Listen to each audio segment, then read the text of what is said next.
Hello YouTube, my name's Andy and I always seem to do things in the most difficult way possible.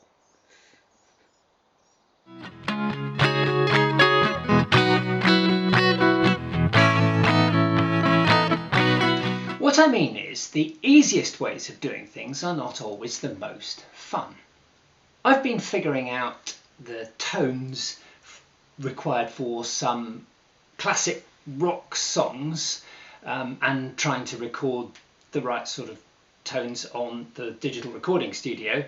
And probably the easiest way of doing it would be to search about on the internet for a rig rundown, for a description of all of the kit, the amplifiers, the pedals and so on that these rock musicians use. But that's not kind of how I roll. I like to try and work it out for myself.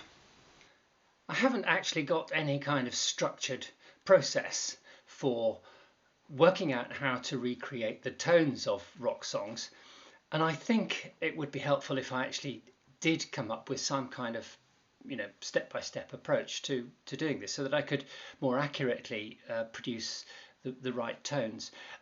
Here we've got the setup for the first few bars of Satisfaction I Can't Get No from the Rolling Stones, and it sounds like this.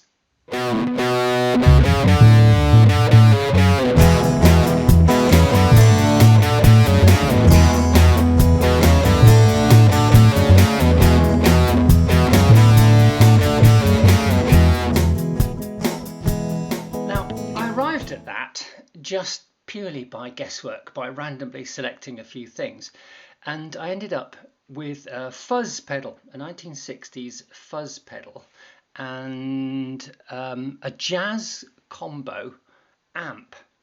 I have no idea if that's correct or not, but to my ears it seems to get reasonably close.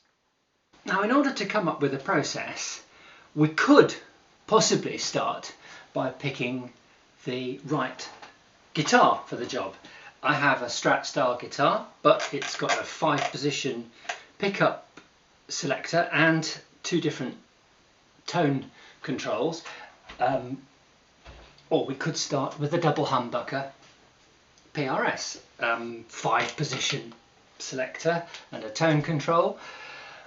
We could possibly start with choosing the right amplifier. Now, the amplifier does appear to make quite a big difference to the kind of tone that you get. In the case of Satisfaction, the first few bars are very, very recognisable, and you definitely hear a lot of distortion from the first few notes that are played. So for that one, I kind of started trying to find the right distortion pedal and ended up with a fuzz, as you heard. But what I want is a bit more structure to it, a bit more sort of like, do this step first, choose the amplifier, choose the guitar, whatever, and then that, and then that, and then that, and then steadily build it up in layers until you've got the right kind of tone. And at the moment it's a little bit random.